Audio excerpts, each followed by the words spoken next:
Shalom, shalom, Hebrews. First and foremost, I want to give all praise to Yahweh, Ba'ashem, Yahushua. We give a double honors to the Akim out there that's in this truth, that's following the commandments. And shout out to the Akwat that's out there, that's reverence their households, being submissive to their husbands. I hope you Hebrews can hear me. It's raining pretty good outside. The Most High opened up the heavens, gave us some of this rain right here to take care of this drought we've been dealing with. And so, we're gonna get right into it. First I want to go into who we are, because I got some things that's been on my mind, especially during this Pride Month, man, that they call us so-called quote-unquote Pride Month, and how Jake out here dealing with that buffoonery. So yeah, we're gonna get into it. You see right now, I'm in the vehicle, got my notes out. You know what I'm saying? Just was trying to enjoy the day, but hey, it is what it is. I'm not gonna complain. So we're gonna get right off into this. First, we're gonna go into Deuteronomy 28, verse 47 and 48. We're gonna get right into it. This reads, "Because thou servest not the Lord thy God with joyfulness and with glad tidings of heart for the abundance of all things. Therefore thou shalt serve thy enemies, which the Lord shall send against thee, in hunger and in thirst, and in nakedness and in want of all things. And he shall put a yoke of iron upon thy neck until he have destroyed thee." So this right here is talking about how Israel is going to have to want for all things from thine enemy. Everything. The water, we can't even collect the rainwater that's coming down right now without being fined, which should be coming down. We should be able to collect this for free. But we can't collect it, from the shoes to the food and the clothing that we put on our backs and the food that we eat. We have to depend on these heathens, to get this to us. This is part of a curse that was in Deuteronomy. But this is Slocky. I'm gonna go into another one, Isaiah chapter 42, verse 22. But this is a people robbed and spoiled. We are robbed and spoiled. Don't ever get that twisted. We robbed and spoiled. They are all of them snared in holes, and they are hid in prison houses. They are for prey, and none delivered, for a spoil, and none saith restore. This is going into dealing with what we're dealing with right now. We're over on this side of the earth, the minority in population, but we are the majority in the prison houses. We being robbed and spoiled, even robbed and spoiled of our lives. With the dang Edomites out here with these badges and guns that's taking our lives, unjustly. And then they'll say that they didn't do anything, saying they hold themselves not guilty. In fact, I'm gonna bring that out. Where is that at? It says, I got it right here. Zachariah chapter 11, verse 5. It says, "Whose possessors slay them and hold themselves not guilty. And they that sell them say, Blessed be the Lord, for I am rich. And their own shepherds pity them not." This is just like what we have today. We have the Edomites out here, like I said, with the police out here killing us. And then when we go to make a complaint about it, on behalf of our deceased family, or being beat up by the police regardless, we have to go and report to the police about the police. That makes no sense, and then we'll go to this buffoonery sham court, buffoonery sham court, and then they'll hold themselves not guilty almost all the time. We talk 99.9% of the time, they'll hold themselves not guilty and say that they did no wrong. Even if we got cameras, they still say they didn't do it wrong. Now you got the Asians out here, they doing the same thing. They'll try to put their hands on the sisters that's out there in their nail salons and hair shops, and then the sister end up going to jail. Or they'll beat up the sister and they'll say, they go to court, they're not guilty. They say the sister was wrong. But all these are curses. was placed upon us because we were hard-headed. And I hope y'all can hear me with the rain going on outside. But, we've been hard-headed. So the Most High, allowed this to happen to us. And it's been like this for quite some time. Every captivity we go to, so we don't listen to what the Most High says to do. So he allows us to be oppressed. Now, I'm going to bring that out. Ezekiel chapter 2, verse 4. For they are impudent children and stiff-hearted. I do send thee unto them, and thou shalt say unto them, thus saith the Lord God. So this right here is saying that we're very stiff-hearted. Stiff-hearted and stiff-necked individuals. Very, very stiff-necked. To the point of we'd be out there on the streets, during camp, holy camp, on the Shabbat. And, we'll tell a sister, hey, what I'm saying, put on some clothes, you out here dressing immodest. And, she'll go off. And right before she was going off, she had a fist up thinking we doing black power or whatever. Or you had them coming in there, they trying to greet us with assalamu alaikum, thinking we Muslim. We ain't got no time for that. But they'll come around and they'll hear us what we're saying, and it's all good until it's time for correction. Once that correction start, then that's when they, bam, Eve go out. Eve go all the way out. She want to go all off about, we shouldn't be able to tell her what to do. But that's what we're there for. We're there to correct these people. We're there to correct Israel, including ourselves. We are supposed to be corrected ourselves. As men are supposed to be corrected also. But yeah, we so prideful, man. We so prideful, and that's what made me start to think. They got this damn month in June called Pride Month. These individuals, they're being prideful, and I don't know why they're being prideful, because at the end of the day, they're engaging in sodomy, abominations, and they're proud of it. They got it so much proud of it that they're actually making parades.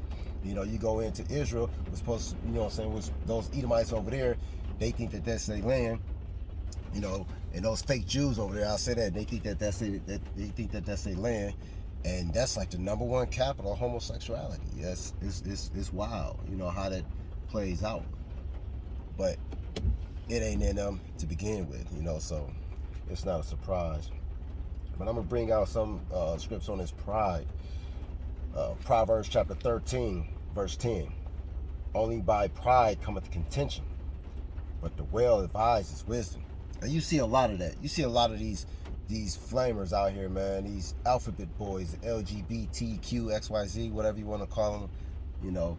They out here and they very prideful with it, and they very contentious. Especially these men. They want to argue like women. They out here, they want to argue with you, like they women.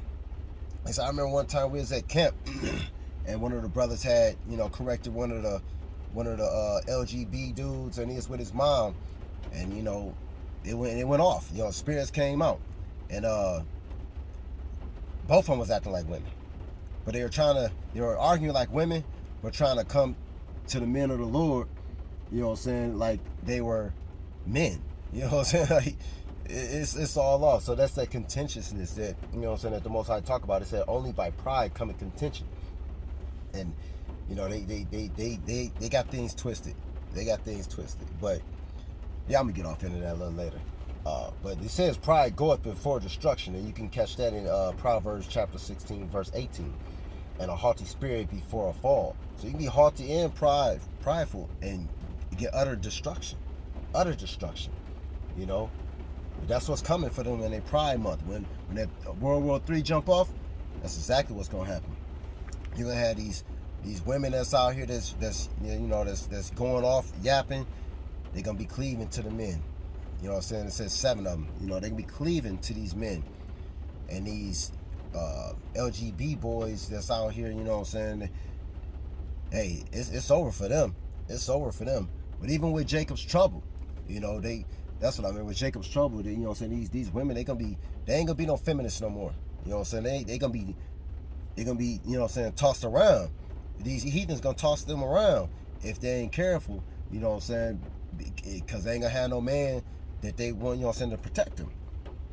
And if they do find a man to protect them, You know what I'm saying? When they said being 7 of them cleaving to one man, that man may have a wife, you know, and his wife may have been righteous. You think you're going to get exactly what she getting?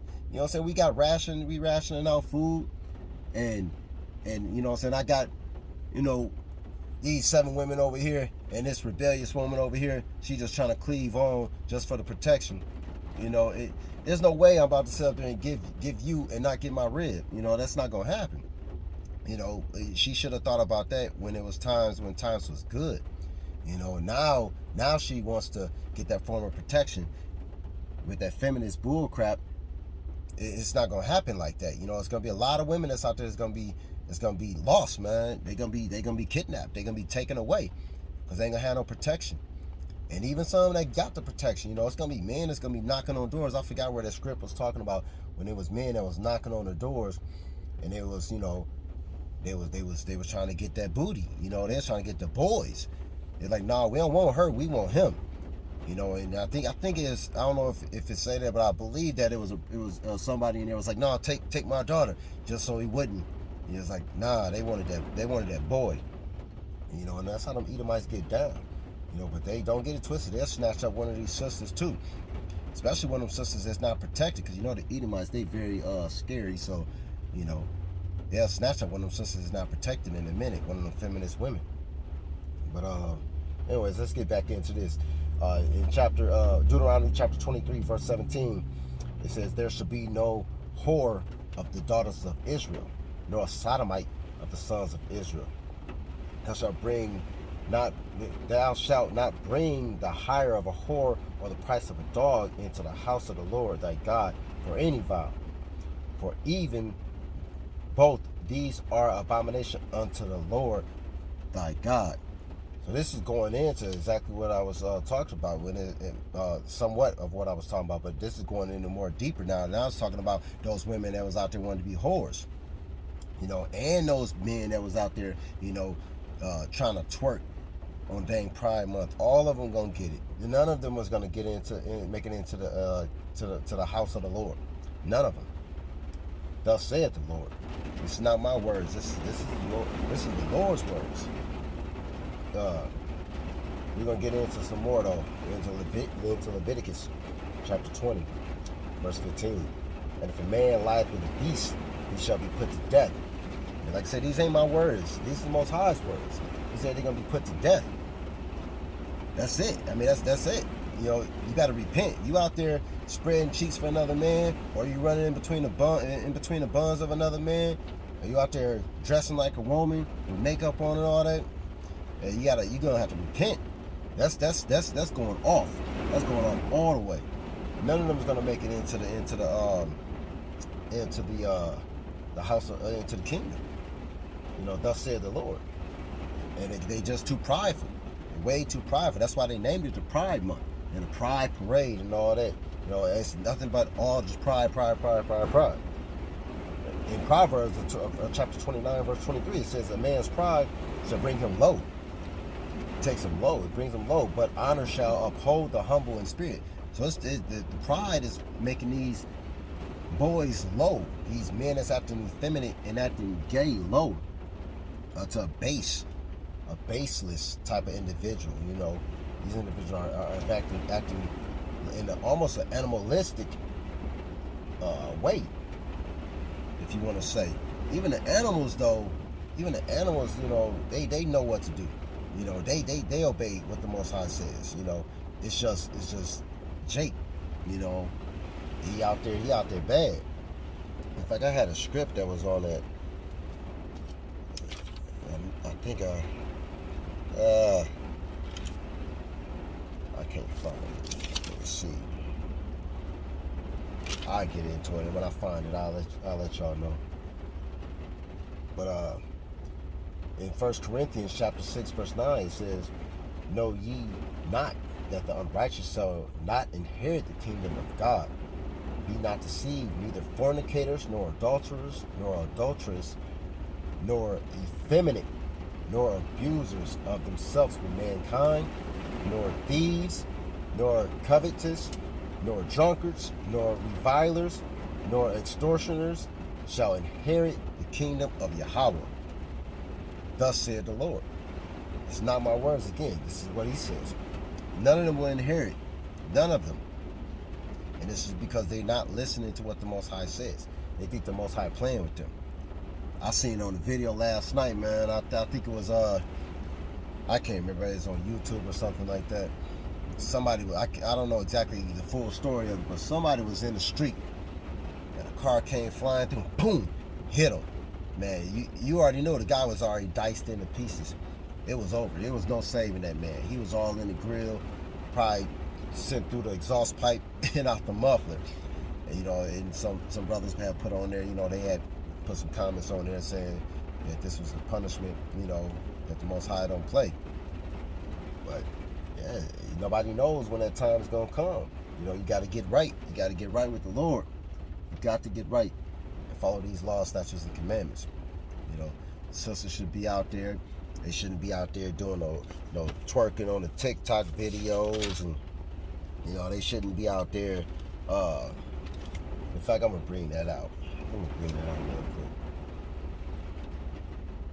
In 2 Kings chapter 23, verse 7, it says, "And he broke down the houses of the Sodomites that were by the houses of the Lord, where the women wove hangings for the grove. And he brought all the priests out of the cities of Judah, and defiled the high places where the priests had burnt." Slaki, I'm going off of it. Let me get that. Let me bring it back. And he brake down the houses of the Sodomites that were by the houses of the Lord, where the women wove hangings for the grove. So it's talking about that the Most High came through and utterly destroyed those Sodomites, you know, for doing what they was doing and engaging in sodomy, and homosexuality. He said utterly just destroyed their houses. And he says that were by the houses of the Lord, where the women wove hangings for the grove. Now these women out there, they doing exactly what they're supposed to be doing according to the script. They're out there being feminine. They're out there doing the work of crafts, you know, by the house of the Lord. They're out there doing crafts, and their men were probably out there working, so they had time to sit down and, you know, weave certain knickknacks and stuff like that for their houses, you know, so they're referencing their houses, their household.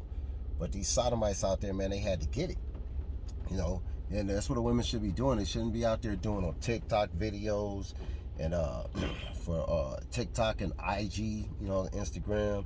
They need to be out there feminine. They don't need to be trying to teach the man and being out there saying they don't need no man, and all that's gonna come to a halt. All that's gonna come to a halt when Jacob's troubles start. All of that's gonna come to a halt.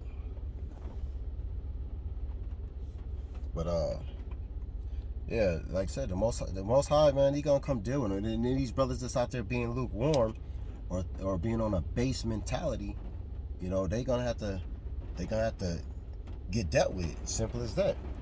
They got to get dealt with. I'm gonna bring that out. In Malachi chapter 2, verse 9. Therefore have I also made you contemptible and base before all the people, according as ye have not kept my ways, but have been partial in the law. It's talking about those individuals that ain't kept his ways, and they being lukewarm in his truth. He's gonna deal with them individuals also. You know, all of them gonna get it. All the ones that's gonna make it is the ones that's out there doing what they're supposed to be doing. Thus said the Lord. So got a few more. Let's see. Yeah, Ezekiel chapter 17, verse 14. That the kingdom might be base, that it might not lift itself up, but that by keeping of his covenant it might stand. So this is, like I said, this is just a precept to that. It was saying, you know, that if you keep the covenant, you know what I'm saying, that it might stand. But being base, you ain't gonna enter into the kingdom. You living on that animalistic, that's it, yeah, you living on that animalistic mentality. But even like I said, and that's what I was saying earlier, even an animal know exactly what they're supposed to be doing. So you below an animal. You below the animal when you out there engaging in that Pride Month and twerking, like, you know what I'm saying, like a little whores, and you know, and you a man out there dealing with other boys and other men, you know, and the women out there, women too, women out there dealing with other women and stuff like that, all of them gonna get it. But even you below an animal. And to prove that, let's go into Isaiah chapter 1, verse 3. It say, the ox knoweth his owner, and the ass his master's crib, but Israel doth not know. My people doth not consider. So basically it's saying that, you know, that the ox know its owner, and even the dumbest animal, the donkey, the ass, know its master's crib, but Israel don't know, and his people won't consider. You know, so even when you tell them, they're like, yeah, I ain't trying to hear that. You know, or they don't know, and they just being stiff-necked or hard-headed. You know, that's the script I was trying to bring out earlier. So you can't even say that you have to in the animalistic mentality, because you're really not. You below an animal when you're doing things like that. You below an animal. But yeah, that's it, man. It is what it is. You know, we gotta see this crap, and this is exactly what we're seeing on Line and Netflix and all this. You know what I'm saying? For the ones that got children out there, you gotta guard their eyes, because, you know, they be trying to get into the schools now and trying to teach them the gay BCs and all that crap, man. It's ridiculous. It's ridiculous. I'm gonna go ahead and close out though. I'm gonna bring out Ecclesiasticus chapter 25, verse 7. There be 9 things which I have judged in mine heart to be happy, and the 10th I will utter with my tongue. A man that hath joy of his children, and he that liveth to see the fall of his enemy. You know, Yahushua said that. You know, I didn't say that. So when a lot of people say, oh, man, when Yahushua comes, it's going to be kumbaya. He's going to be like a hippie. You know what I'm saying? He's going to come and love everybody. You know what I'm saying? He's going to forgive everybody for what's going on. Nah. He said that the ones that get to see the downfall of their enemy, that's what he's talking about. But yeah, that's what's going to happen. So you got to get right, man. We got to get right. We all got to get right, you know, because nobody knows when that end time is. With that, we'll give a hearty shalom.